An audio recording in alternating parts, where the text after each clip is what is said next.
Hey, this is Philip. We're going to do week 5. It's a comparison to the poets of Frost and Millay to Stevens and Williams.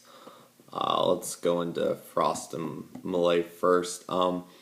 Their poems seem to follow a much more, there's a set of rules, being if it was a sonnet or whatnot. They're much more traditional in their form, using very regular rhymes, rhythms, and meters with their sonnets and all their other works. Also, everything rhymed, everything's kind of easily has a very good flow.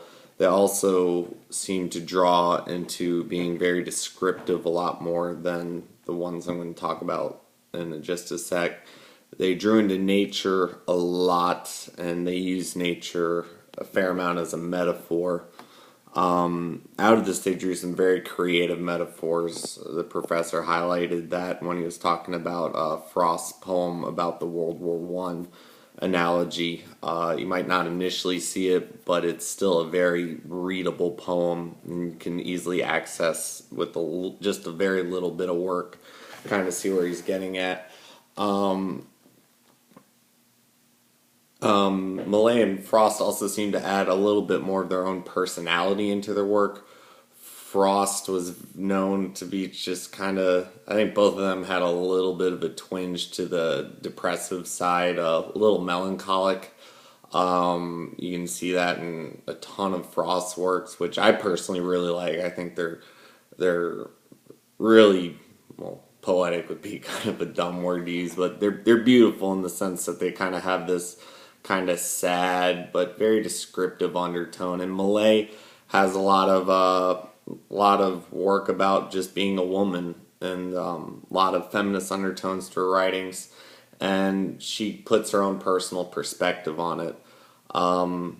Both really renowned for their sonnets. One of my ones was just reading a couple of their things. I like the real short, but called "The Second Fig" by Millay, and she just writes, "Safe upon the solid rock, the ugly houses stand. Come and see my shining place built upon the sand." I like that compared to Stevens and Williams. It rhymes, it's clever, it gets a point across. It just seems like their work is just a little more clear cut. I'm just gonna jump into the Williams and Stevens stuff here now, because then I'm gonna tie it back. Reading up on them some, it seems like they write their poetry with a bigger emphasis on pushing ideas. This is mostly Stevens. He seemed to be searching for answers and wrote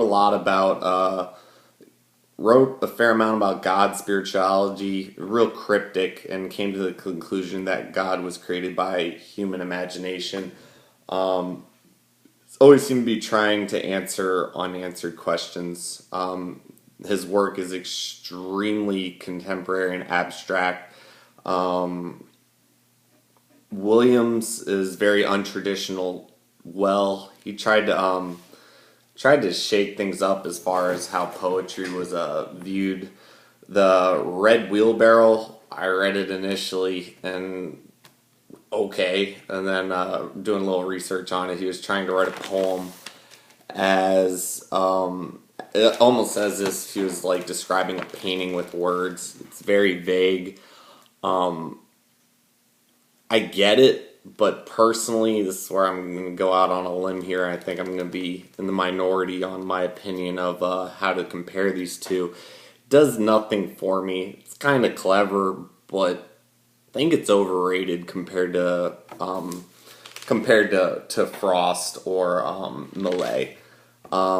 I say this, I'm gonna try to compare it to modern art. Frost and Millay were more traditional. Their poetry, they had to really draw words together to have it fit into a certain structure. Um, Williams and Stevens, they didn't. They kind of just wrote what they wanted, which is kind of cool in a way, but it doesn't really.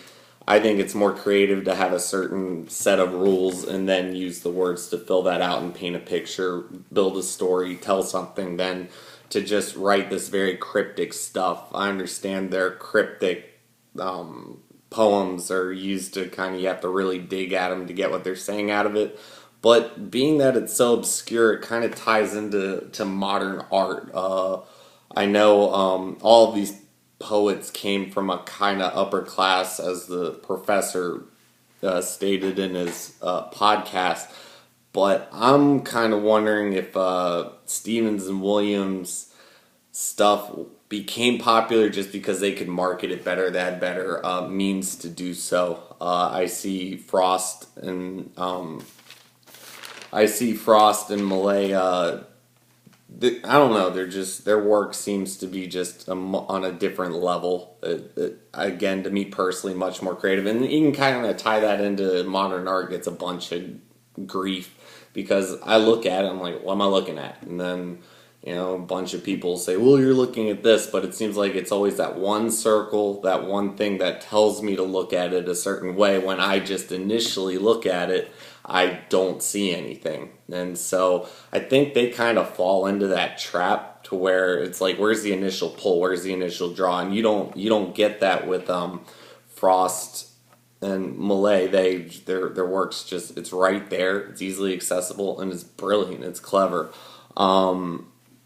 Their works, Stevens and Williams, is very vague. Let's see. I guess it's back with the art thing. If you get a certain amount of people to push it as good, then people see it as good because of how it's presented. What